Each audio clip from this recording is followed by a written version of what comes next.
Hey, what is up, people? Welcome to another Bass and Brews podcast. Your weekly distraction from quality podcast content is right here. We had a little bit of fishing with a lot of fun mixed in. We got a good show for you tonight. We got Jason from Golly, I'm having a brain fart already. Look at me. See, look, y'all, Alex is coming back really soon, and thank goodness, because we'll get back to being the professional podcast we were before he left. Anyway, we'll get into that. We got Jason here. We got my boy Jordan here. We're going to bring him in. We're going to get this started. Y'all check out Hookset Hoodlums. Great fishing apparel. Check them out on the socials. Use HEELS, HEELS 10 for a 10% discount. Tell them I sent you. Let's bring our guest in. Jason, Jordan, what's up, fellas? How y'all today? What's going on? Man, ain't nothing much. We're just sitting here. I'm glad to have y'all on. It's a great Tuesday night. It's warming up here in the Carolinas. I hope it is down in the Tennessee, up over yonder in the Tennessee area for y'all. Got some good fishing coming your way, I think. I hope. Yeah, it's a little chilly still this week. There was a fair amount of frost on my truck the last 2 mornings. I'm very much looking forward to coming down to South Carolina for the Classic, because it looks like it's going to be about 10 degrees warmer there than it is here this weekend. Yeah, I tell you what, we've had that false spring weather, as folks like to call it here, where we'll get those 70, 75 degree days, and then it'll be 28, 30, and high 44 and rainy. And that was kind of what we had this last weekend. Well, it wasn't kind of. It was what we had this past weekend at our first local tournament. And it was a little bit sporty. It was a little bit sporty. It's windy and cold. And I think some of those guys down in Murray experienced it quite well themselves. You had did you have big bass in your event this weekend? I did, man. I stuck a damn pig. Donkey. I mean, it is big girl. It's a big girl. She was 23 and a quarter, 8 pounds, 6 ounce. And it was a big fish. Caught it on a rattle trap, about 3 foot of water. I didn't have my net because I've been taking my son fishing. And so if people have watched some of my recent Instagram videos, you'll see one where we got a bowfin on. He's like, get the net, get the net, get the net. I'm like, I ain't got the net. And there's a 4 or 5 second pause. He goes, what? Maybe next time you should bring the net. I don't bring the net. Take 3 or 4 fishing poles.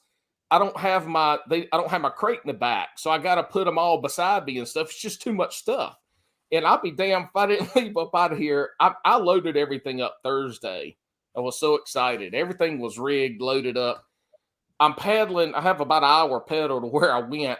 I get there, start fishing, and after about 30 minutes, I'm like, son of a, I left my damn net. I'm like, something terrible is going to happen today. But I had lost a 5 or 6 pounder the weekend before there. Wasn't hooked good, rattle trap. And I caught 18 and a half.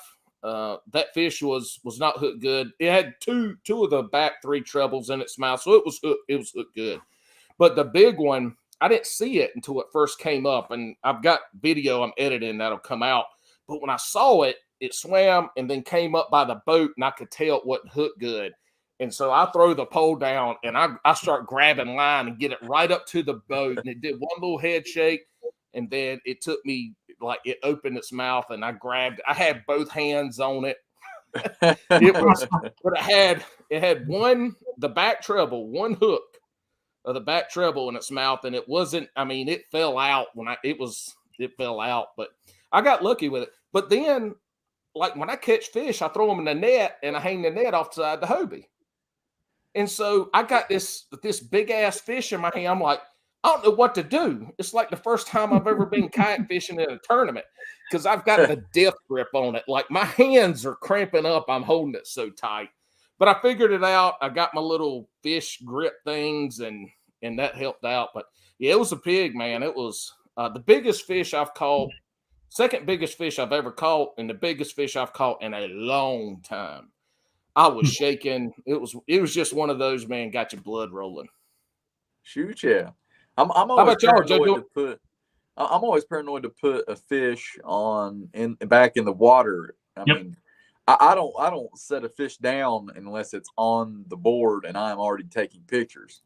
Yep. I'm super. I don't set it in the boat. I don't put fish grips on it. I don't donkey leash it. I don't net it. I mean, it's in the hand. Everything else is one at a time. Fish in one hand until I get everything ready. That drives me crazy. And I don't have a problem putting in the net. I've never had anything happen. The net, I've got a long, I feel comfortable with that. But the little fish grips, even when I put it back in the water, the fish grips, so I still have my hand holding that damn thing because I just obviously didn't want to let it go, and I knew it would play for big fish. And I was hoping to catch some more. It was a tough day fishing. I think only about half the field caught fish. Everybody but the guy who won first only caught 2 or less. And he had, I think, a 16, couple 14s, and a 12, maybe something like that. But there's a couple bass boat tournaments there. One of the bass boat tournaments, first place had 39 pounds. Wow. Second place had 35 pounds. Wow. And I mean, that's. You imagine pulling in 35 pounds and then coming in second? At Jordan Lake, it's always like when I caught that one, people started texting me after it uploaded because it was late in the day. I think I had an hour and a half left or something.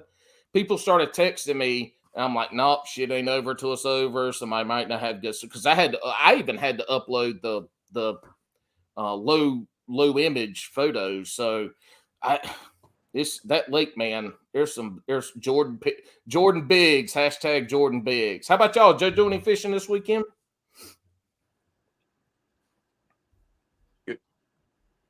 I went down to Georgia Bass Nation. And went down to Eufaula, where I finished second in TOC, and was very excited to go back down there and motor around where I'd caught some fish a couple months ago. And went down there. There was a lot of boat traffic, and I was told the bite was fantastic. The water temp was in the mid 60s. Alligators were making noises. There were snakes out. I mean, by all means, it was moving by Central, and it was like 41 degrees the morning of the tournament after it being like 85, the last 3 days. And caught one on a jackhammer early, got pumped. I was like, man, I'm about to stroke them if they're eating a jackhammer. I mean, I had to take pliers and, rip it out of its mouth because, it was nice. Hooked. And I was like, all right, cool. And then I think I had 8 bites total and broke 2 off, including one that was a monster. I mean, probably like a 22, 23 that I was kind of flipping grass mats with. And the rest of them, I mean, I'd get them up towards the boat, and then they just open their mouth and the jackhammer would come out of it. So I don't know what the deal was. They just weren't eating it right or something, or just had the tail or something. I don't know. But I think Dylan Lowry, one of the guys that I've traveled with and stayed with, good dude, finished first. That's kind of like his home lake, so he was really excited. And then I think like 4th place, I think, was the last place that got paid. It was like 80 or so, and then they qualified down to like 15th place, I think, for their state championship, which was like, they had like 3 fish. It was like 45 inches or something like that. And I was tearing up because I really wanted to go back down to Seminole for their state championship in November. But that didn't happen. I had plenty of opportunities. They just didn't exactly work out in my favor. But, it was fun. I'd do it again. That's fishing for you. How about you, Jason?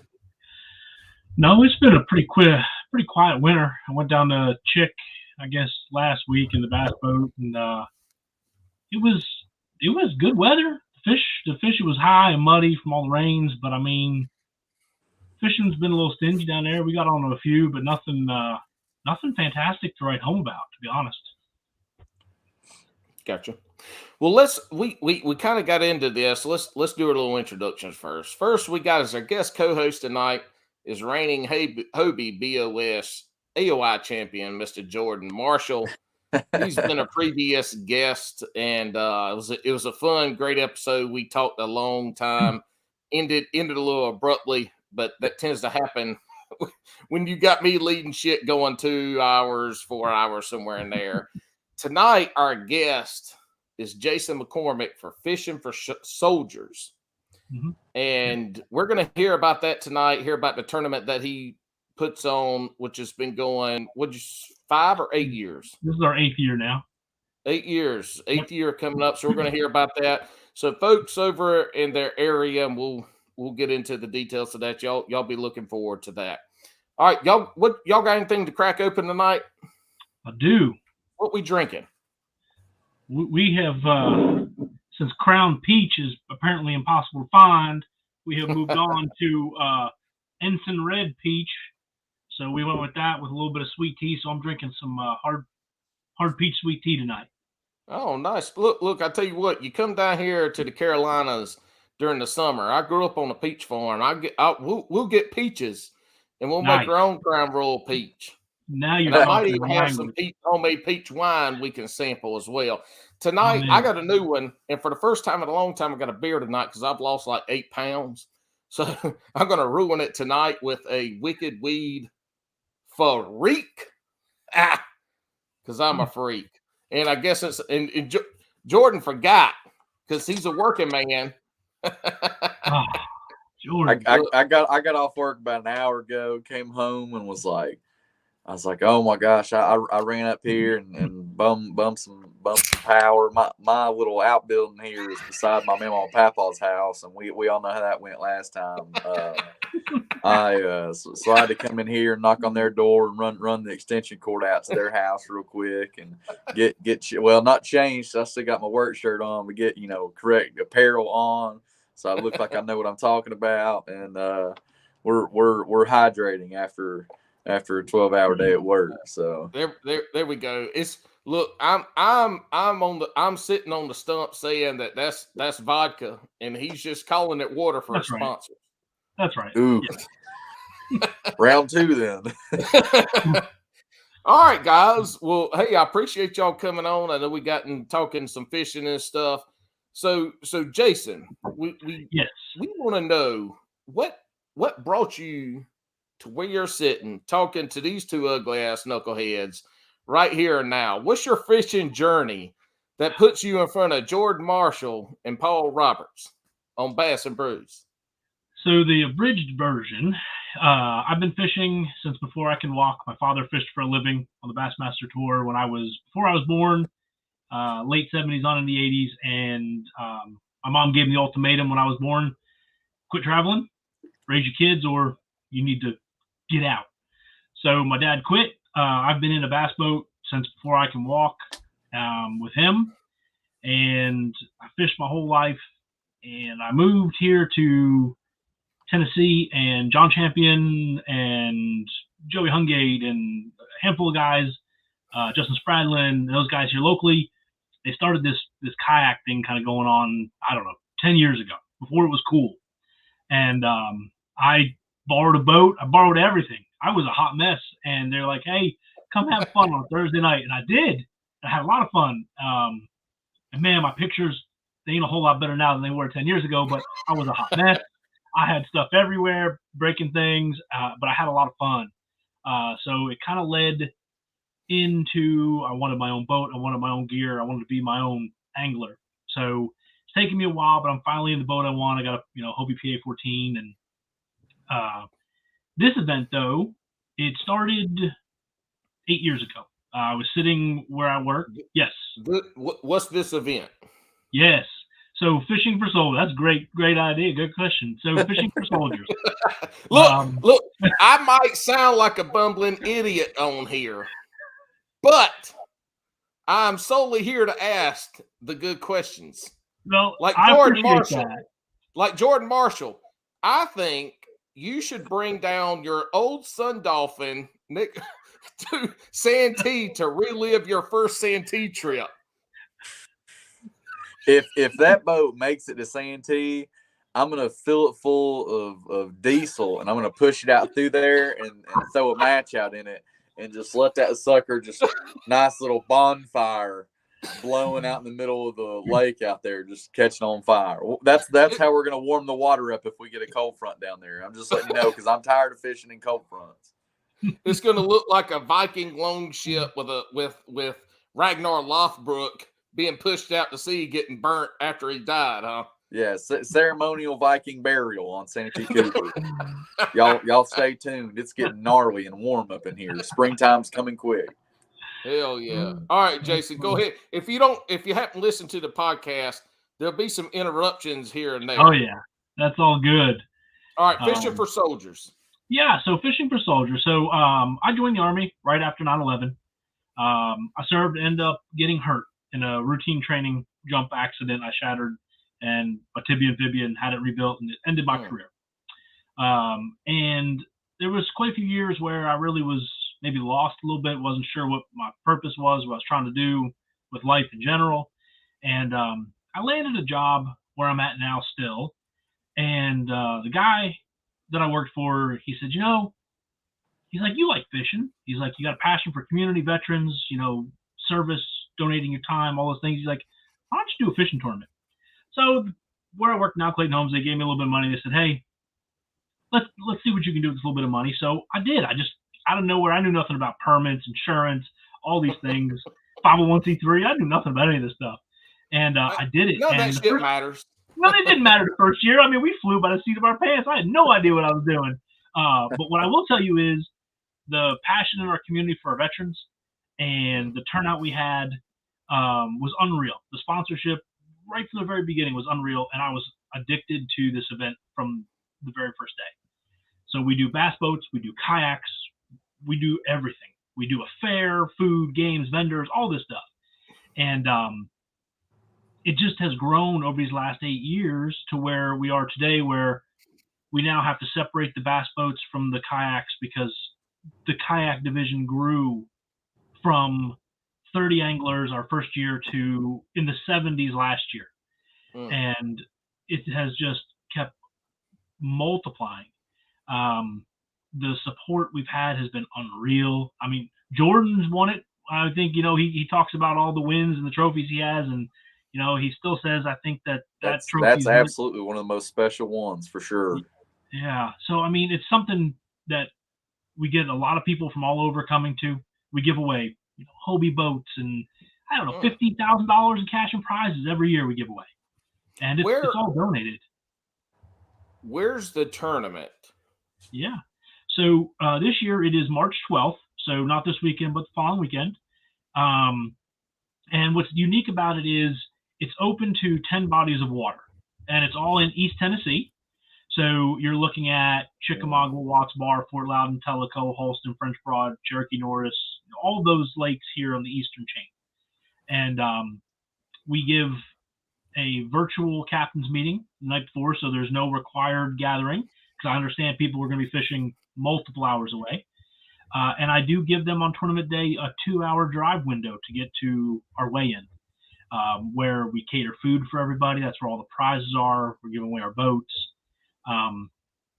So yeah, it's any one of those lakes that you choose. It kind of suits everybody a little differently. If you're a river guy, kind of like Jordan here, you get the Holston, French Broad, you got all those options. If you're a Chickamauga guy, you got that in play. And uniquely enough, it never is one in the same place. So, we've had Chickamauga play on a win. We've had Watts Bar play on a win. We had, I think, Douglas finish in the top 3 last year, which nobody probably saw that coming. So it's kind of unique. Your skill set, wherever you fish and you're comfortable, really you're still in the game. And so I'm guessing with do you have a weigh-in for the bass boats or the boating division, and then the length in for kayaks? And did they compete against each other, or are they separated out into boats and then man-powered vessels? So for the first 6 years, we had everything on the same day, and they compete in separate divisions. So kayaks are only against kayaks, bass boats are only against bass boats. The bass boat guys bring their fish back, weigh it, traditional weigh-in. Kayak guys, everything's run through 20X. And we realized 2 years ago that the event was just too large, and I wasn't able to dedicate, honestly, the deserved time that kayak anglers need. And I always made sure at our weigh-ins, when we did weigh-ins, we handed out checks. We always did the kayak guys first, so the bass boat guys had to stay and listen to what we were talking about. Smart. My man. When you start talking, oh, yeah, okay, they caught 80 inches of fish. Well, start doing the math. You know, he's got a 20-inch fish that weighs 6 pounds or 5 pounds. He's got 18-inch fish that weighs 3 pounds. Now, all of a sudden, they're adding it up. They're like, damn, the dude in the plastic boat caught more fish and weighed more weight than I did. And he took home more money. He took home a boat, you know, all these things. So I think it opened some eyes. You know, maybe we didn't convert anybody, but I mean, I think they had a little more respect when they walked away from there that, you know, these are true anglers. These guys, they're the real deal. All right, so fishing for soldiers, what is the purpose of the tournament? What's the awareness or the money you're raising? Like, what does the tournament do on the back end for those you support? Yep. So we are a registered nonprofit 501c3. The proceeds that we raise from this event all gets donated to the Smoky Mountain Service Dogs. So the way that works is we take 25% of all entries, and that comes right off the top as a donation. Now we compensate with that by giving away, you know, boats and all these awesome prizes. But so that 25%, and then we offer a ton of raffles and auctions. So this past year we raffled, you know, power poles. It's a ton of raffles. I know he just kind of said a ton. I mean, it's a bunch. I mean, yeah. I've spent more money on the raffles than I have the entry fee to get in the tournament. I go up there and throw some money down, and my hands cramping by the time I write down all them raffle tickets. And I'll just strategically start putting them in the bucket like that. And I'll walk by when somebody buys a bunch and drop one in there. It's the best raffle there is in any event. I promise. Hey, in the Carolinas, if it's a lot, it's a shit ton. Well, I don't know what shit ton is in numbers, but I think it might be one level above shit ton. It's somewhere where we're shooting for that's every pretty year. Damn good. That's pretty damn good. There's a shitterization of raffles. There is. He's just making up words as he goes, but I mean, it's true. Shitterization. Here we go. I love that. That's just It's unreal. The support we get, you know, from the community, and it all does go to the Smoky Mountain Service Dogs. So what their mission is they're a nonprofit here local in East Tennessee in Tellico Plains, and they pair service dogs with 100% disabled veterans. So they have to go through this whole process and application, and they get vetted and all these things. And this isn't some dog that you know, your companion make you feel good dog. These are dogs that actually improve life. So a quick rundown of what they are is it takes over 1 year to train one dog. So this veteran gets accepted in the Smoky Mountain Service Dogs. They have a dog that they think is going to pair well with them. They bring this veteran on site, and he stays there for 30 days at the Smoky Mountain Service Dogs facility.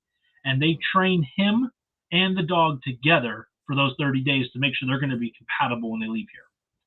So you're talking about double amputees, 100% burned, you know, TBIs, all these things.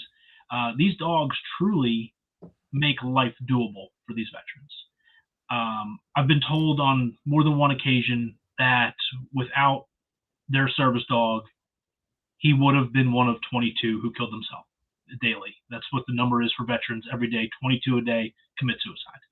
And to hear that it's really impactful. So it kind of goes beyond, the training and the dog and all that. The Smoky Mountain Service Dogs doesn't stop there. The veteran does not pay for dog food for the life of the animal. That's completely covered by the Smoky Mountain Service Dogs also. And they also do not pay for veterinary care for the dog for the life of the animal. So it's not they just dump you off a dog and say good luck and you hope for the best. Like, they follow you through your journey of life. And are these dogs trained to, take a veteran with PTSD? Are these dogs trained to feel that, and then to provide some kind of comforting? It's like I'm trying to explain it, but I know that there's service dogs that understand that they know how to interact with that owner to help calm them down and bring them back to center. Are these dogs those type of dogs? They do. So they train each dog a little differently based on the veteran that they're going to pair them with. Okay. They can dial 911 with specialized phones. They can open and close doors. They're there for mobility assistance. They do all those things, the physical things. Oh, wow. But it also is the training to cope with, the awareness of this veteran is having an episode. What do I need to do? Do I need to call them out? These dogs are able to determine, is this a 911 situation, or, is this a comforting situation? So it really does go, beyond the companionship part to it. They're just really well-rounded, and they only place 10 or 12 dogs a year. So they're not pumping out mass production of dogs. And it does cost roughly $30,000 to train one dog from start to finish. So I've got a two-part question. One is, where do the dogs come from? Because I'm assuming the majority of the dogs are younger dogs. They're probably certain breeds like labs, golden retrievers that have a certain demeanor and are trainable.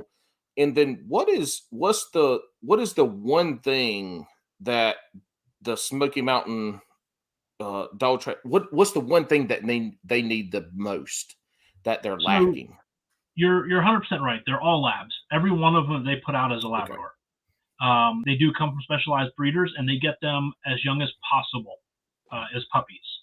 They spend their early years with what they call puppy raisers. They're volunteers. These dogs live with their human. They go everywhere. They're introduced to trains, vacations, beaches, like everything you could think of. So there's never a surprise situation. And that's a big part of their young life. And then they go on to the actual training part of it. I think if you ask me what is something that they would need today, I really think it always comes down to money. So they are a nonprofit, and only 1% of every dollar donated goes to overhead. So they own their facility through grants and everything outright. They have all volunteer staff except for 2 paid dog trainers. So all these monies that are coming in, it truly does go back into the organization. There's not cars and vacations and meetings and all these things, which is really unheard of, I think, when you talk about nonprofits and things like that. It is. When I worked for the federal government as a wildland firefighter, we did the money raising. They always had the big push for the United Way, and part of the United Way magazine that they gave you showed, what per dollar what you donated went to the meat and taters of the organization. The non-overhead stuff, what actually mattered. And obviously stuff with medical research, cancer and kids, stuff like that. Those margins were very low, but there were also a lot of them, excuse me, that weren't. But to know that every dollar you give this organization, 99 cents goes to the implementation and the training to give the veterans and those dogs a better life. That is huge. That is kind of unheard of. That's pretty damn amazing that every dollar you give, pretty much every damn penny of it is going to the dog and the veteran. That's awesome. It is. It's really unique in what they do.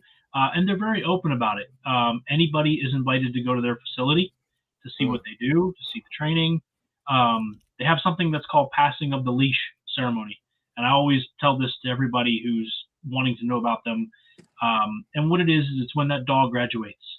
And they have a huge gathering. The veterans there, their families are there, other veteran chapters and organizations are there, sponsors and donors are there. And it's a huge room full with manly men, right? Beards and, I shoot things and all those things. And those guys are all there.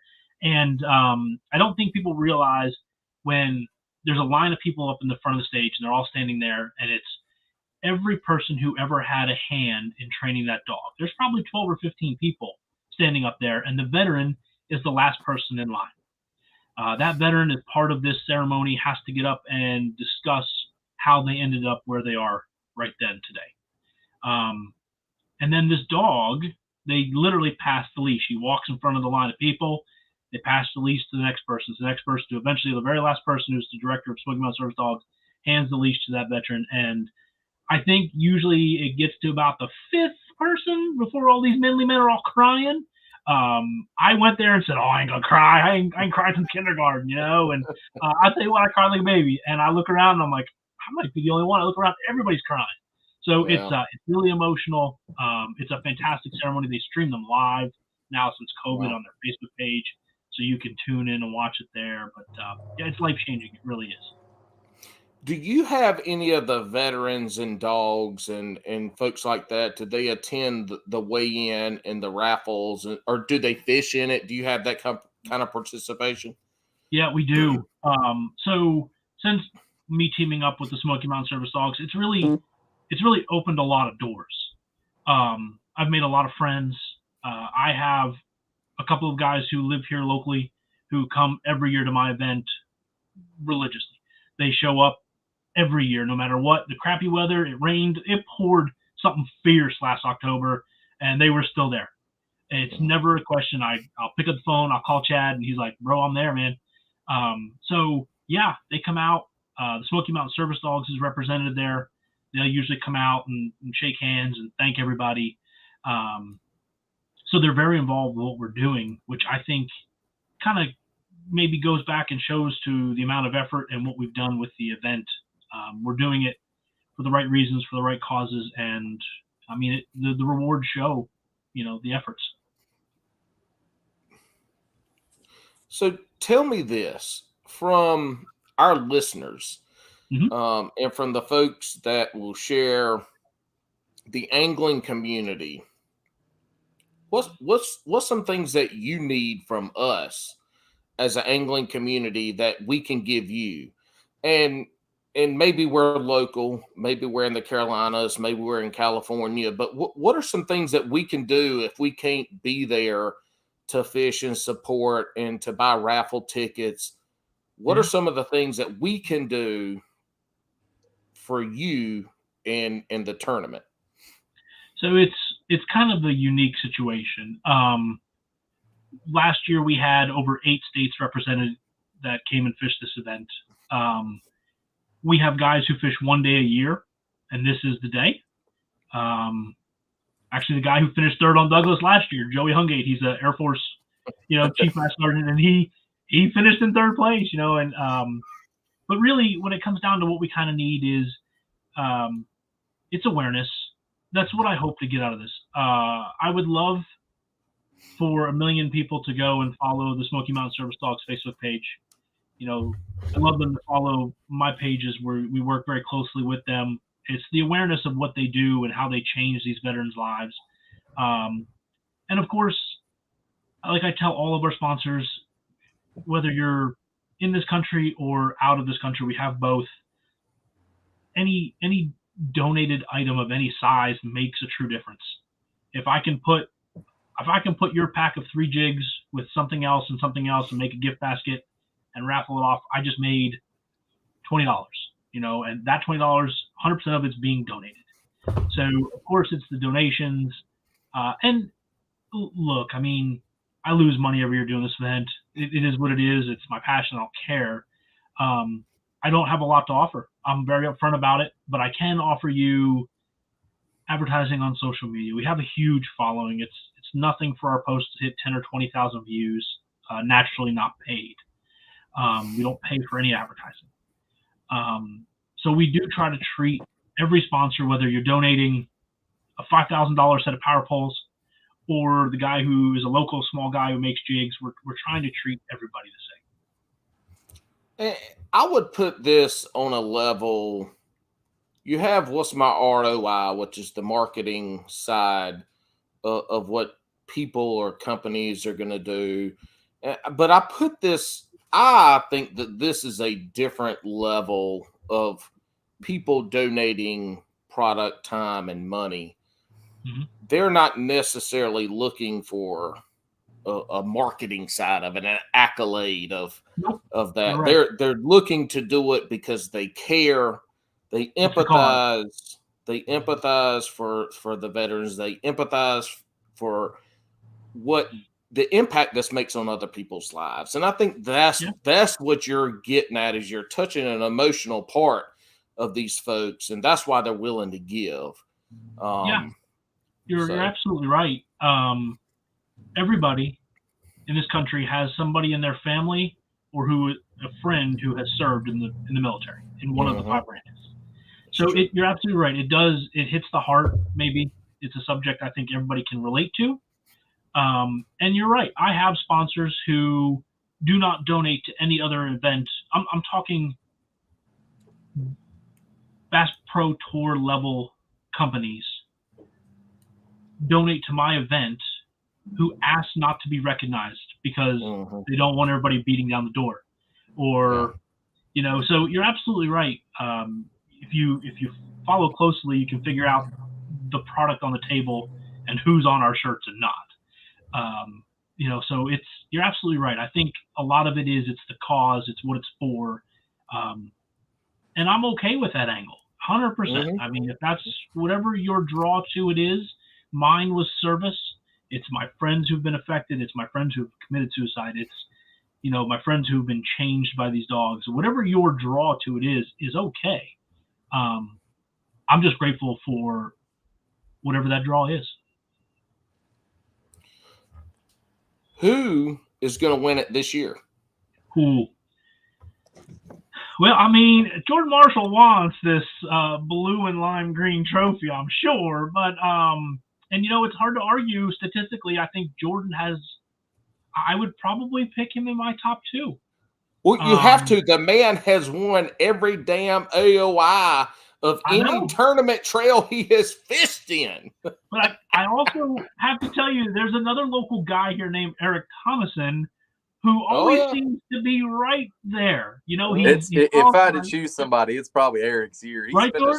He's finished second. I finished second twice, and I think he's finished second 3 times, and he's never won it, and I've won it once. And he would have won it the year I won it. He had an unbelievable weekend. Yep. The year that was the year that Jason did a 2-day format, and he would have won it. I probably every year except that year, because I absolutely smoked him for 2 days. I mean, absolutely just wrecked him. And that that was I had a blast that year, but I would say it's probably Thomason's turn. He's due. It's time for him to win one. I hope he does. I hope him or the guy that Jason just mentioned, Joey Hungate. I hope either one of those win, because there's not going to be a single person complain about that, and that will be the loudest check-in ever if either one of those two wins. He's right. But it's interesting because we've only had one repeat winner, and it was the first couple of years. His name was Lee Potter. The first year he made his own buzzbait rattle trap. It is exactly what I just told you. It is a rattle trap on a buzzbait. That's what he friggin' won it on. So he makes these weird things, and he doesn't fish anymore. But beyond him, nobody's ever won it twice since then. It's been won in the same spot twice by different people. It has. But it's just interesting that, people have won it that I didn't think had a chance of winning it. It wouldn't have been in my top 5. And then sometimes you get the guys who you expect to win, like the Jordans and, those guys, like sometimes it works out the way it's supposed to. It's a tough tournament to win, because you have a lot of local guys, especially from Chick and stuff, that are coming up and fishing it now. And it's hard to beat Chick for years. I mean, Chick and Watts Bar was a place to be when it was in the fall, because it was like, all right, they're just gonna go throw a frog, and I was determined. I said, I'm gonna fish this damn river. And I said, I'm going to win this tournament on this freaking river. And I'm going to fish the river until I win this tournament. And after that, we might just keep fishing the river anyway. It took him 7 years, by the way. 7 years. It took me 7 years to win it on the river. Look, but it's not the length of time. It's just what happened at the end that matters. Yeah. Right. Yeah. And the year after, I won it and had an unbelievable weekend on the river.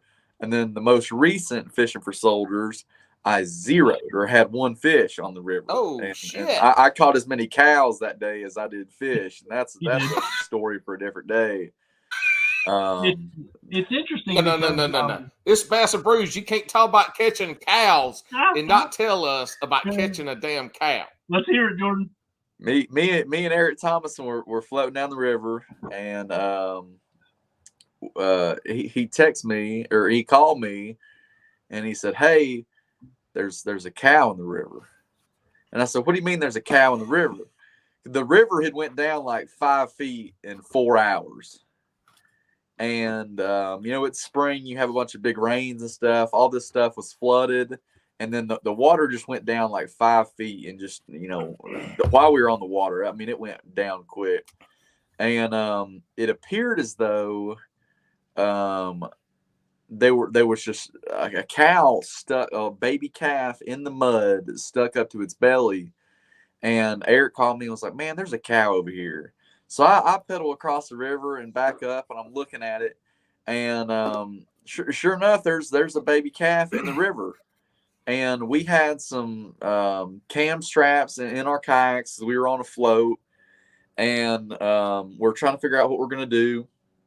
And I've got a video on my phone. I'll have to send it to you at some point, Paul. But the embankment's probably 6 to 8 foot tall, and just clay and then mud at the bottom, just slop mud. So I hand Eric this cam strap. He gets it around the calf because it's right there in the edge of the water, and then he ties the other cam strap together to this other strap. And then I go pedal up to somewhere I can get out that's hard, walk back down the river. He throws me the strap, and I pull this calf vertically up this bank. And I mean, it was not a big calf. I mean, it couldn't have been more than a couple days old. Its little umbilical cord area was still kind of rough looking, right? And so I get it up on the bank and drag it, 6 foot away from the edge. And I just sat down, and I'm like, oh my gosh, that I cannot believe that just happened. And Eric throws me a bottle of water. I'm trying to wash its mouth and face off and stuff, and try to get it to stand up, make sure its legs work. And I get it to stand up, and I take the strap off of it, and this little prick runs directly off the cliff back into the mud. Falls flat on its little muddy freaking face. I will never forget the sound of that thing hitting all 4 little hooves down back into that mud. It looked like Wile E. Coyote running off the cliff. And just I'm like, Eric's like, "You blankety blank calf, this stupid thing. We're leaving this thing." I said, "No." I said, "We're not leaving this thing." I said, "There's cows 200 yards from me back behind this phone right now." And I said, "I'm fishing a tournament right now." We're fishing a tournament. We're in the middle of a tournament. A tournament I'm defending my title is champion. And I'm having a bad day. The river was low. We're floating the river. The river came down on us. AJ McWhirter actually was fishing with us. One of the few tournaments that AJ fished last year. It's a charity tournament, and he was fishing it. And I told him, I said, "AJ, come to the river. We'll go catch donkey smallmouth." And he said, "Okay, yeah." Because this is 3 months. This is 3 or 4 months removed from TOC where I finished second, right? And that's what's going through AJ's mind. Right. And that's also going through my mind, no joke. So me, Eric, and AJ all had one fish, and there was somebody else with us on that float too. I don't even remember who it was. Oh, Pro Neighbor. How did I forget? Pro Neighbor was on the float too, and I don't know what Pro Neighbor had, but we were all struggling.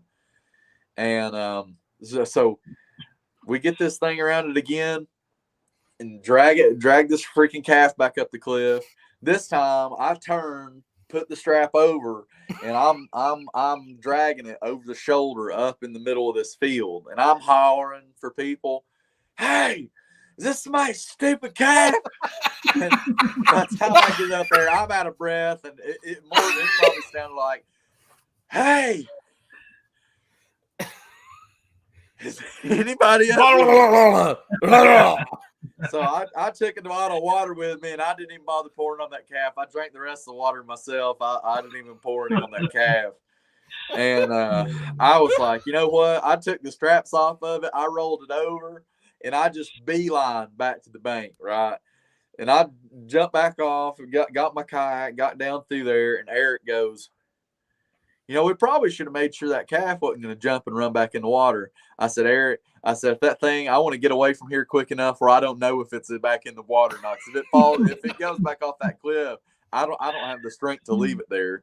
And the worst part about it all was when I told my girlfriend about it, she was pissed off I didn't take it home. She said, "You passed up on a perfect opportunity for a house cow." I was like, whoa. Thank God I passed up on the opportunity for the house cow. All right, so what I'm sitting here thinking about is Jordan's been talking about a YouTube channel for about 2 years now. That right there would have propelled him into YouTube stardom. Yeah. Only if he'd have been recording. Yeah. I've got it on. I've got a short video of Eric recording me as I was pulling it up the bank. But other than that, that was about it. I've missed out on so many opportunities to be YouTube gold. It's not even funny. I mean, we can talk bullshit meltdowns. We can talk large birds picking baits up, rats out of the water that I've been throwing. The alligator trip when we were in Louisiana, and these guys actually made me a trophy because I embodied the whole state of Louisiana on that trip. I hit an alligator in my kayak and it spun me around. And I like to think I'm a pretty bad dude, right? Like I'm not a UFC fighter, right? But I'm a decent sized dude. I like guns and chewing tobacco and all that kind of stuff. You country. So I like to think I'm a pretty bad dude. And I keep a Glock in my center hatch of my Hobie a lot of times. I've mentioned it here and there. And I'm not afraid of the alligators. Now, I'm not going to go piss one off on purpose, but I'm not particularly afraid of one. And it turns out when you hit one and you don't know it's there, at least me, it turns out when I hit one, I do this. I turn into a small girl, and I tuck my knees up like this, and I go, "Oh my God, what was that? What was that? What was that?" And there's no reaching for the pistol and shooting in the water until you hit something. None of that happens. It happens so fast. It turns out that I look around to figure out what's going on before I grab and shoot. Good or bad thing, I don't know. Because I certainly did not have the legal representation to shoot an alligator in Venice, but that's the type of place that I think you can get away with it with a good enough story. And that was all fun and games until we got back to the what the locals called a mud launch down there, the mud launch, and which is basically just the only flat hard sand area that you can drive on in South Louisiana, and it's behind. We won't say where it's at. I like the spot. I'm secretive. I don't care if it's 5 states away and I ain't been there in 2 years. We get back to this little area and we see this old man. I mean, he looks like he looks rough. Got an old giant flat bottom boat, and he's got all these poles in his boat. And we said, "What you doing?" He said, "Hunting alligators." And I said, "Man, I said, there's one right over there. It's a good one, too. That thing had to have been 10 foot long or bigger because it turned me around. It was every bit as big as the kayak was. And I said, there's a big one over there. And I said, I snuck up on it. He said, oh. He said, you don't sneak up on alligator. Alligator sneak up on you.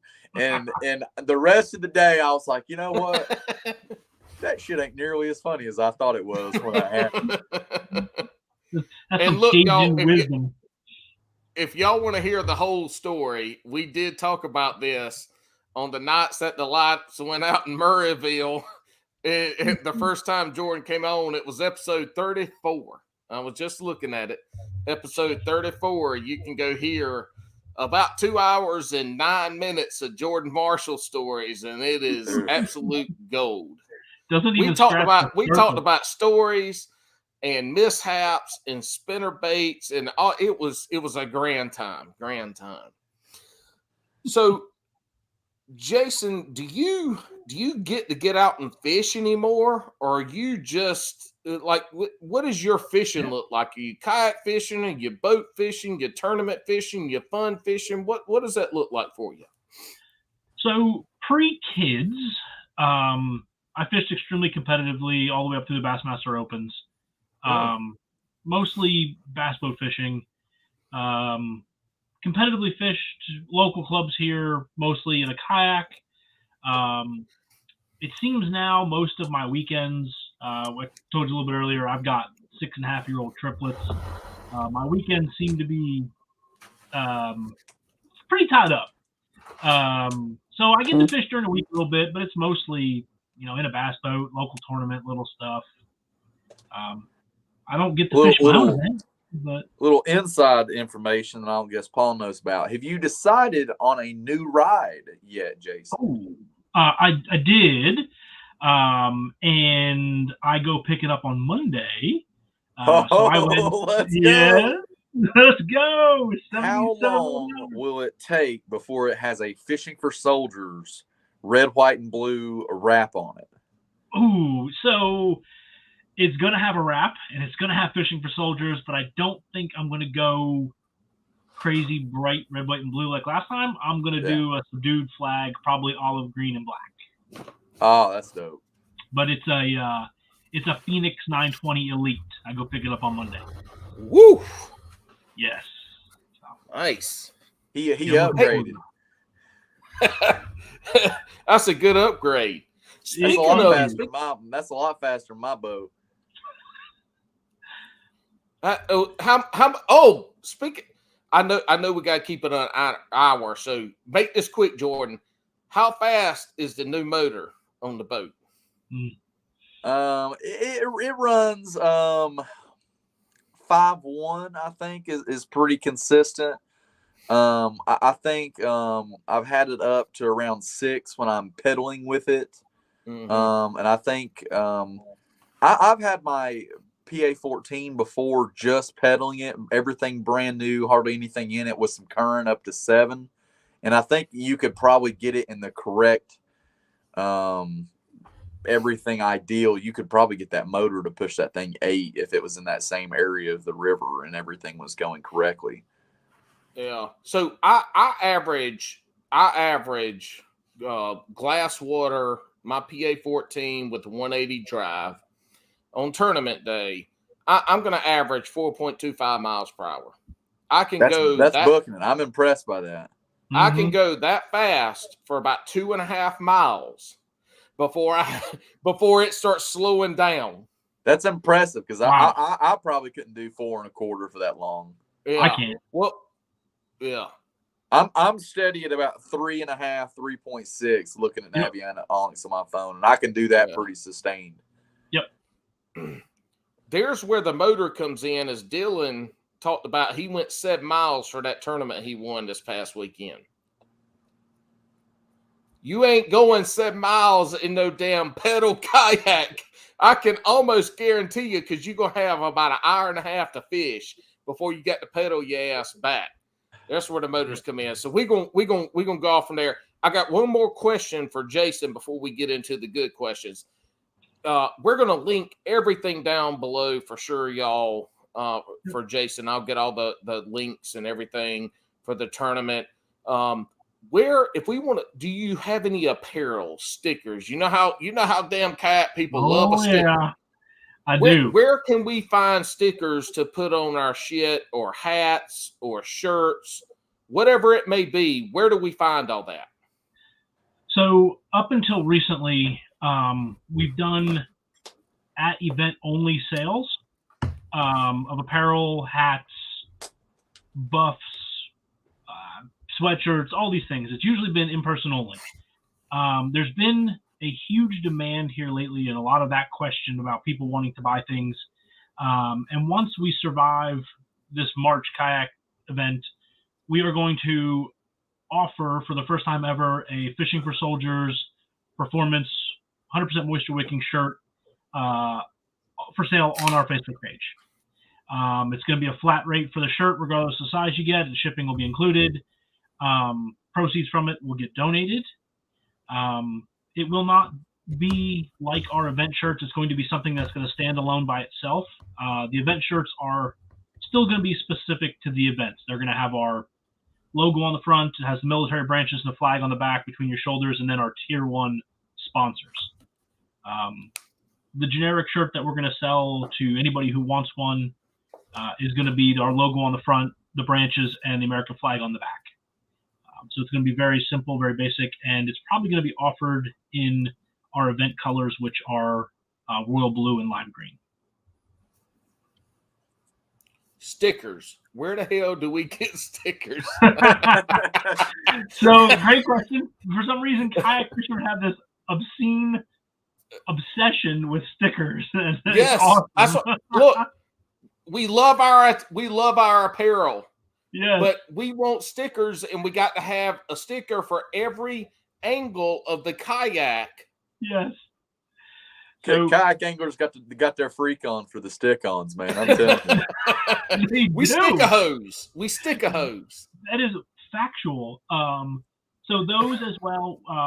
This was something else that's been asked a lot about from us, and they're going to go on sale on the Facebook page the same time that the shirts drop. Okay. The flat rate, we'll drop them in envelopes, many as you want. We'll mail them to you, and we're going to offer them in a few different colors. Nice. We'll get all that link. So we're coming up on that hour. So what we're going to do now is this is our shotgun questions, as my co-host Alex Swamp Rat Fishing calls it, and hope he's going to be back soon, y'all. I promise. Anyway. So, Jason, I'm going to ask these questions, and Jordan's going to answer them too, because I can't remember if we got finished or not, and I didn't go back and listen. So, Jason, you answer first. Jordan, you answer second. But, Jason, I asked the question, and you answered. There ain't no thinking through it. Don't be like Chris from the Paddler's Playbook and say an answer and then want to get a diatribe of why you think your answer is what it is. Just answer the damn question. We'll move on to the next one unless I don't agree, and then I'll chastise you a little bit about it. He will too. I think I answered one or two of them, and he was giving me all the time. I'm pretty sure Jordan answered the majority of them, but it don't matter. He's going to do it again tonight. He gets the full Bass and Brews treatment tonight because we're on time, y'all. This is going to be the shortest shit I have ever done. This is wonderful. Jason, first question, Crocs or flip-flops? Crocs. So when are we getting Crocs branded Fishing for Soldiers? with Fishing for Soldiers? I don't even know if that's a thing. I guess you could take your sticker that we're going to sell and you could put it on your Crocs. No, I got it. Have you seen those little things you can pop into the holes on the Crocs on Facebook? Yeah, little stickers. Fishing for Soldiers, little Croc The charms. Mickey Mouse ears. Yeah. Yes. I'm gonna start pinging Crocs on Instagram and Fishing for Soldiers. We're gonna make this shit happen. Crocs or flops. I'm Crocs going to start wearing Crocs to my tournaments and get all my sponsors with little charms, and I'm going to put all my charms on my Crocs. And instead of jerseys, I'm going to have Crocs with my jersey cars on. Look, Jordan's Crocs is going to look like that 65-year-old woman back in the 90s and early 2000s at Outback that had been waitressing there for like 20 years that had all the pins. That's what his Crocs are going to look like. He's going to be the 65-year-old woman of kayak fishing in Crocs. Sorry, Jordan. That's all right. I'm just trying to be famous. I got a mullet. Obviously, I like attention. Look, I still think you need to go with the curl. Oh, I love it. I think you need to go with the curls like I sent you that picture that time. Bo, Hey, look at you. You look like Joe Dirt. I might just get Bo, it that's a Joe Dirt Dirt. Joe Dirte? Jordan Dirt Marshall. Who I've been called worse, I promise. Mm-hmm. You've been called worse by better, I'm sure. All right, Crocs or flops, Jordan? Crocs. There we go. Jason, pineapple on pizza, yes or no? No. I love you. No, No. man, we good. High No five. chance. You tell we country. We real country. You going to spend more on a rod or a reel, Jason? It's going to be the reel. Ah, Reel for bait casting, rod for spinning. Yeah. That's fair. Pick one. Pick one. Reel. Reel. Wow, really? Oh, man. Yeah. That's, I can make a $29. I need something to cast a long ways. I can make a $29 rod work, but I can't make a $29 reel work. There you go. Look, the most expensive fucking lures I throw are on a Black Max reel. The biggest, most expensive shit I throw is on Black Max reel with Trilene Big Game 25-pound test. Absolutely. On a St. Croix Brute 6.6 broomstick. And let me tell you, since I started throwing that shit on that stuff out the kayak, it's been the best thing ever. I ain't caught no damn fish, but I don't get no backlashes. When I get it hung, I can yank and pull. And is that what you're throwing around on that combo right there? No, shit, I can't pull it. No, I got a damn 8-inch swim bait, soft plastic, hollow volley swim bait that somebody gave me. You can go back and look at the stuff. I've been throwing it on. No, I ain't throwing nothing. I ain't got money like you. That's big boy toys right there. It don't show how big that is, but that's as big as my head. That's pretty big. Yeah. I ain't this got thing no is money. large. All right, Jason. In a 3-hour session, you want to catch 5 2-pounders. Damn, excuse me, or 1 7-pounder. 5 2-pounders. Oh, cool. Jordan. 5 2-pounders, 1 7-pounder in 3 hours. I'm probably catching 1 7-pounder. Yeah. Why the 5-pounders, Jason? I come from a bass boat mentality, and they make fun of me. Jordan, Eric, my crew makes fun of me all the time. I'm hung up on this. I need 5 fish. All tournaments should be 5 fish. Like, I got this 5 fish thing. 1 fish ain't gonna win you the tournament. If you can have a 10-pounder, and the guy who rolls up with 5 16-inch fish, he's gonna beat you every time. Hell, the guy with 3 16-inch fish is gonna beat your 23-inch fish every time in a tournament. So I just have a different mentality. And so I agree with this. I don't want people to say, well, when a tournament setting or fun fishing. No. First come to mind, but I'll say this. I caught 2 fish in this last tournament, 18.5-incher and that 23.25. Yep. And if I would have caught 2 18s, I'd have come home pissed off, fucking probably throwing shit in the garage, mad as hell. But I caught almost 8.5-pound, 23-inch fish. And that was, I came in second and 1 big bass. But even if I didn't, catching a big ass fish like that and having on camera and understanding my reaction and being able to watch it like a dumbass over and over, I like that big fish, man. All right, wacky rig or Texas rig? Good Lord, don't get me with that fairy wand crap. Give me a damn Texas rig and let me fish. Bunch of people with the damn Cincos. Get out of here with that crap. Look, I fish a lot of Cincos in the spawn and post-spawn, but they're all Nico rigged. Hold on. They're all Nico rigged, and I power fish them. I can fish that shit faster than I can fish my spinner bait, my chatter bait, or any top water. And I catch the shit out of them, at least at Sharon Harris. Jordan, wacky rig or Texas rig, Hoss? Texas rig, no questions asked. Basically did. Have you what Jason ever said. thrown a wacky rig Cinco in your entire life? Yeah, I have. I don't like to admit it, but yeah, I have. That last time I was down at Caddo, that was the only thing anybody could freaking catch any fish off of. You go to Bass Pro and be like, yeah, somebody told me they were catching fish on black and blue Cincos. Y'all got any? They're like, oh no, we've been sold out for like 6 years of black and blue Cincos. Yeah, you're out of luck. Because that's the only freaking thing they throw down there. You ask anybody, bass boat or anybody down there, you go pull up on the bank and you'll go fishing, and some old man in a crappie boat, spider rig, will pull up and be like, you ain't catching no fish? Black and blue Cinco. Look, I imagine Jordan Marshall throwing a Cinco 3 or 4 casts. And then after that third or fourth cast, he reels it in. And I imagine him throwing the whole damn combo with everything, just throwing that shit in the water and picking something else up and going to it, being like, you know what? I ain't worried about it. So Fun fact, I do throw a Cinco on a bait caster. Well, I think personally, some of them are heavy enough. If I roll up on Jordan and he's holding a spinning rod, I'm going home. Shit went sideways. Things are way off. The moon is out. The sun at the same time. I'm going to the house. Yeah. That ain't right. Rod. Yeah, I'm done. All right, Jason. Slow jams or hype music? Oh, give me the hype music, man. I'm getting hyped too. I'm hyped. Yeah. I don't listen to a lot of music, but when I do, I want some tearing shit up music. Yeah, I agree. All right. Hype music for Jordan.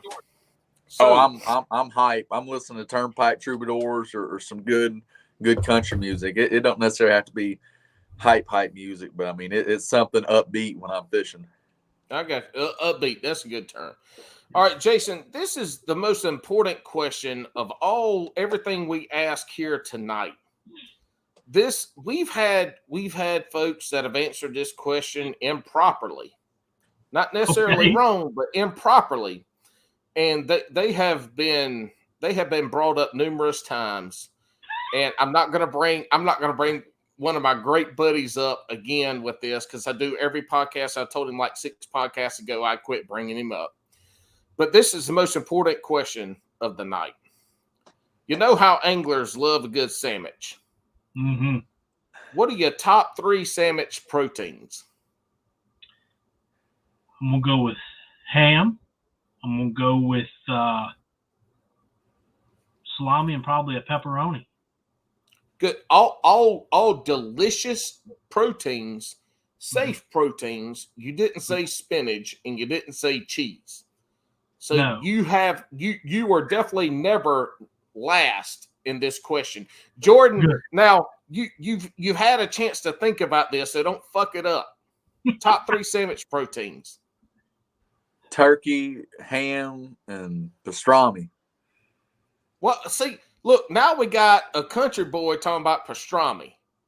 Like that's some culture right there. Jordan Jordan been places. Turkey bologna pastrami.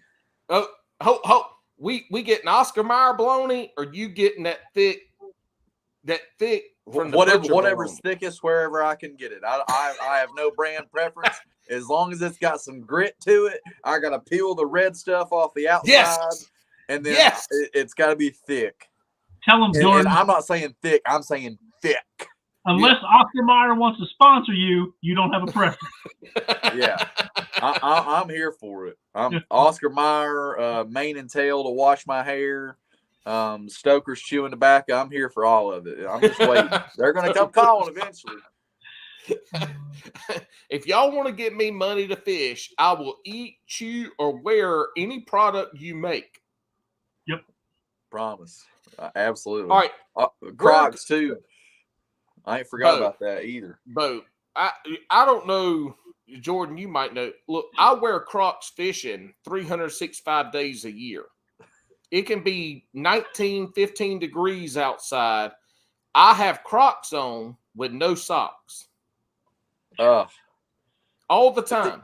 Man, my feet get cold. Straight up. That's the reason why I couldn't legitimately wear Crocs when I'm fishing. My feet get cold. It don't matter if it's in the sun. I got blue jeans on and a pair of Justin boots. You look at all my Tourney X pictures. And you look at all mine, and it's 32 degrees outside, and my feet, my ugly ass little teeny feet are in my pictures. And they're like, oh my God, you ain't got no shoes on? But I also launched my kayak in 35 degree water, calf deep, with Crocs on. I'll launch it and but here's we ain't gonna get into this shit. Crocs, no socks. If y'all want to learn why, message me and I'll tell you. And I need to make a post about it because people don't believe me. But I promise I'm about to go inside and put toe warmers on just because you said that. My feet get cold right now. All right, Jason. Me and you are going to have to link up before this post because I want to make sure I get everything in the comments below so folks can hear. And I'm going to drop this episode before Friday. Okay. I'm probably going to drop it Thursday because when's the tournament and when's the cutoff time for registration? So the tournament is March 12th, and you can sign up on Tourney X. There is no cutoff for registration, so you can register all the way up until tournament morning. And it is on Tourney X, and this year's boat that we're giving away is a Hobie Outback, and every angler who fishes gets a raffle ticket. You come to weigh in, everybody gets the same odds winning a Hobie Outback this year. I'm there for the raffle this year. I'm feeling the raffle. Yeah. Jordan says that, but he's also going to win. All right, Jason, holler out all the people you want to thank, people want to bring attention to. If this can go on for the next 30 minutes, it don't matter. Holler at the people that make a shit happen that you want to other people to go to. Okay. First of all, it's the Smoky Mountain Service Dogs and our U.S. service members. That's what it's all about.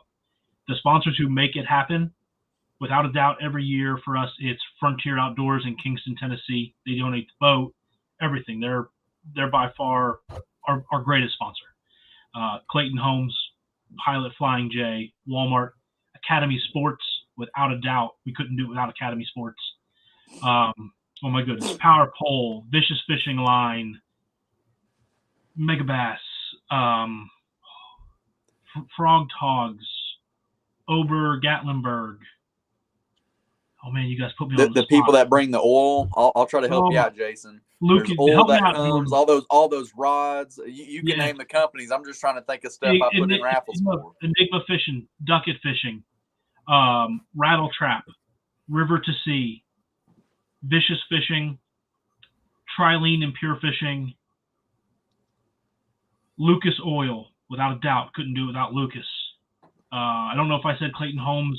They're our largest cash sponsor, our biggest backer. Couldn't do it without Clayton Homes every year. Holy goodness. Hey, don't feel bad. Name the ones that come to your mind. What we'll do, get me a list. We'll put everybody in that list and tag them and put them out there. So continue naming the ones that come to the forefront. And look, if you're not named, don't feel bad because I did not prep him for this because this is Bass and Brews. We don't prep for shit with the exception of cracking open a beverage. I won some Stanley mugs before. I don't know if Stanley mugs is still the Stanley Cup people. Stanley thermoses, Jackson kayaks, Orion coolers, Hobie, AJ. Couldn't do without those guys. Tourney X, I'm sure. BassBoatElectronics.com. I couldn't do it without Bunch Marine. Mercury. Oh goodness, I can't do it without Mercury. They're a phenomenal sponsor of ours over the years. I said Academy already, but man, I can't do it without Academy and Frontier Outdoors. Those two really make it float for us. They really do. I know I'm missing a whole bunch of them, and I feel real bad. And it's just there's a ton of them.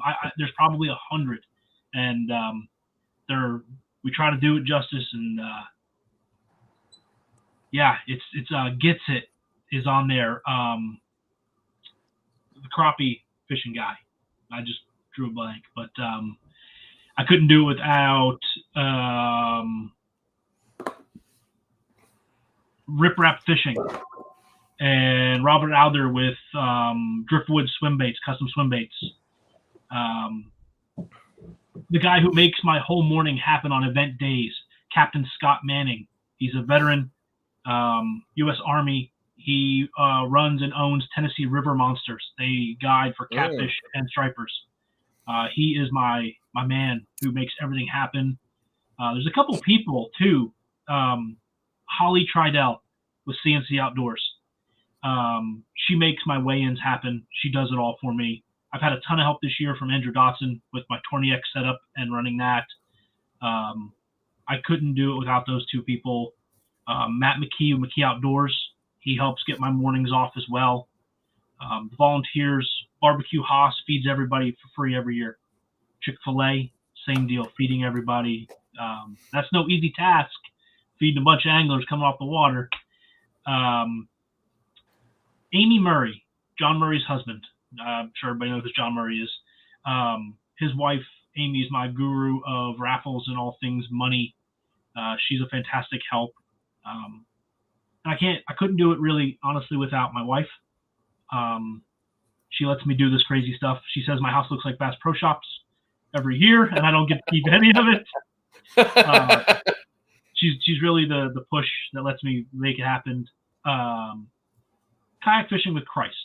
They're a big supporter of ours, and they bring members from all over the country. I could not do it without Santiago Rivera and Leticia. I couldn't do it without those guys. Their support means the world to me. And my crew, Jordan Marshall, Eric Thomason, Brad Crum, Kent Vanover. I couldn't do it without those guys. They supported me through the craziness of trying to make everybody happy and not making anybody happy, to opening my mind to things that maybe is outside my box. So I couldn't do it without those friends. But really, I just want everybody to remember that it does come down to our veterans and the Smoky Mountain Service Dogs. That's what all these companies donate to. That's what this whole thing's about. And that's where my passion is. So I'm sure I'm leaving people out, and I feel real bad, and I do apologize. All the sponsors are so important to us. We'll get them all named. And I think you said, what is it? 1 in 22 veterans commit suicide? 22 veterans a day commit suicide.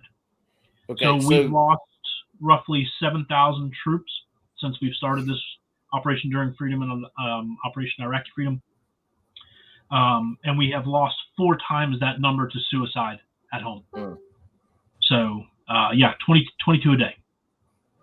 So this is one of the avenues to decrease that number and to provide assistance and help to folks that not only need it but want it.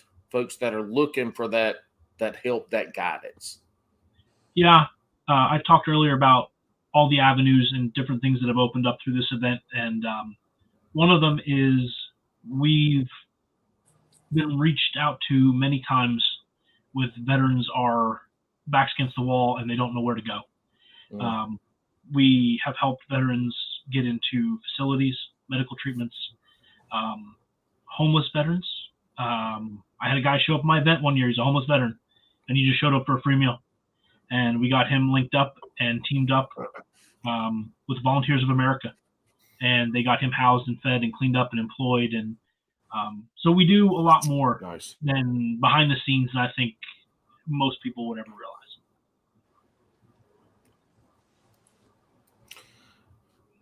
That's where, folks, if you're thinking about donating or want to, I think that's where you're also going to see a big difference too. Is it's not just the tournament, it's just not just the dogs. There's a lot of other things that providing support for Jason, that are helping people that just aren't associated with fishing in that tournament. So there is, when you look at the sponsor list, there's companies on there have nothing to do with fishing at all. That's right. I mean, That's right. But it's the investment in our military service members, our veteran community. So yeah, it's kind of unique to see everybody kind of come together for a common goal, even if it's outside of their box, outside of their scope of what they do. And it's kind of welcoming. I mean, over the years, we've had massage parlor envy things, not that massage, the hot rocks and the pedicures and manicures, and they've donated to us, and we raffle them off as weekend getaways. And they're hot commodities at the raffle table because we do have a lot of families who come to these events, and the wives want to spend money. They want to be a part of it. But they really don't need a whole bag of Senkos of 300. There's another one, Yamamoto, huge sponsor. They don't need a whole bunch of Senkos.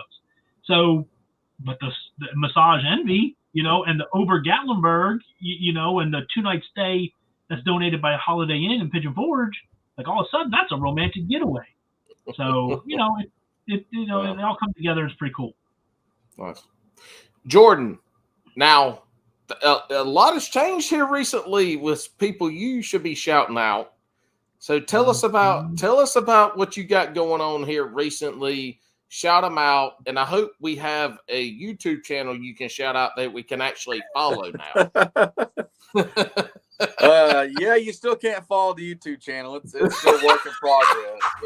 But I'm making progress. So hold on here. I got a little 360 camera. I got my fancy camera. Hell yeah. I'm working on it. Give me a break. Look, you got the tools. You got the camera to make a video per year, and then one mount per year and all that stuff. Eventually, I'm going to have enough stuff to actually record, and all my cameras are going to be too old to use. And Jordan's also going to be too old to pedal around that damn Hobie. Yeah, by the time everything happens, yeah, probably. All right, buddy. Tell us, shout out your people, because I know you got some big time sponsors that are new. Yeah, so here since I've been on, got hooked up with Cashin.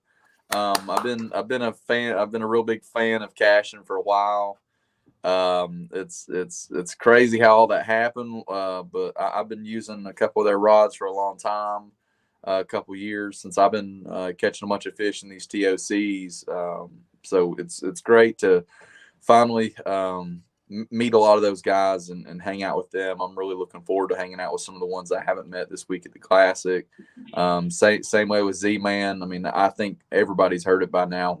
When I'm catching fish and I'm in my zone, I'm throwing a jackhammer, I'm throwing a sling blade spinner bait, and kind of doing that kind of thing. And I can't thank them enough for welcoming me with that unbelievable group of anglers that they have from all over the place, bass boat and kayak guys. That's a super fantastic thing. And we talked about the motor earlier, and I'm powering all that by an M-Tech lithium battery. That's been unbelievable. I mean, I ran that thing for 3 days in Texas and never even had to charge it. I just kept running that thing and running it and running it, and I just couldn't believe how long that thing was running with a 60 volt 24 volt 60 amp. It just ran. I was doing donuts out there. I don't know if you saw that video or not, but I was out there doing donuts. Both. Not only did we see it, people shared the shit out of it. And instead of fishing, all we saw was you out there turning donuts like a good old redneck boy with his lifted truck and brand new tires. Man, you can't give a kid with a mullet a new toy and say, "Hey, don't do donuts with this." Don't you wear these tires out? Motor on 10. Yeah, circles. Wide open, son. Just burning it out. But see, that's one of the things though that you'll see in kayak fishing. That's the kind of shit people post. That's what makes kayak fishing that real side of it, where people can get in touch. You get a damn motor and you're out there just it's about having a good time. And I think kayak anglers really embody having a good time. Absolutely. Anyway, my diatribe. Yeah, Jason mentioned McKee Outdoors earlier. Man, McKee's been fantastic. Matt's been super welcoming to me ever since I was, just running around fishing ponds and going into a shop and buying Senkos and throwing Senkos and ponds around town. And a lot of local bait shops are, different with you walk in and they're just talking to all the old men that are hanging out there, and they don't want to talk to some young kid. But man, that Matt and his dad Randy were always super nice to me and have always been that way. So they're fantastic. If anybody is in town, check them out. I mean, check out Holly too. not saying anything bad against her. Holly runs CNC Outdoors, and she's as nice as she can be too. Her and Romines. I think that Hobie, obviously, whether I'm on the team or not, I'm running a Hobie. I think they're unbelievable boats. And kayak cushion, which I'm sitting on right now, that's on my chair in my little barn here. And Revo eyewear, you can probably see my fancy sunglass tan I've already got going on here. Y'all see that? Your coon eyes. Yeah, I got the eyewear tan already. I don't have any fish, but I've got a mean sunglass tan already this year. I lost my mojo. 2022 is no mojo year so far. So, well, like you said, when we've been back and forth, like you said, this really ain't your time of year. Need to heat up a little bit, and then you'll be ready to roll. Right. I tried to hit the stop loss button last week when I drove to Eufaula in South Alabama in that 85-degree weather, and I showed up and it was 41 degrees. Look, it's tough fishing this time of year. Well, look at here. We're gonna end this. Y'all hang around after a little bit so we can make sure we get all our stuff done. So we're gonna end the live broadcast of this, and by live I mean the recorded side because it ain't live. Anyway, doesn't matter. Look, guys, thank you for coming on. Jordan, thanks for setting this up. This all got set up by Jordan and him wanting to guest co-host. Jason, thank you for coming on and sharing your story and sharing what you're doing for veterans and for the dogs that are getting paired with the veterans. It's great. The tournament's awesome. We're going to link a lot of this stuff. I'm going to plan on getting this out Thursday instead of Friday just because it might give some time for some folks that might listen to this. All of our tens of 20s of listeners to get over there. I'm in North Carolina. And where y'all are, we're probably, I think, 4 hours away. Mm-hmm. So this is it's a makeable tournament for me in the future. But yeah. Thank you for coming on, man. I really appreciate it. Anybody y'all forgot want to holler at? Nope. All right. You're good. All right, guys. This is it. This is another Bass and Brews podcast. Your weekly distraction for our high-quality podcast content is right here. When you want to listen to some debauchery, you come here. But tonight was a great show. We thank you. Y'all have a good one. We'll see you next week. And hey-o!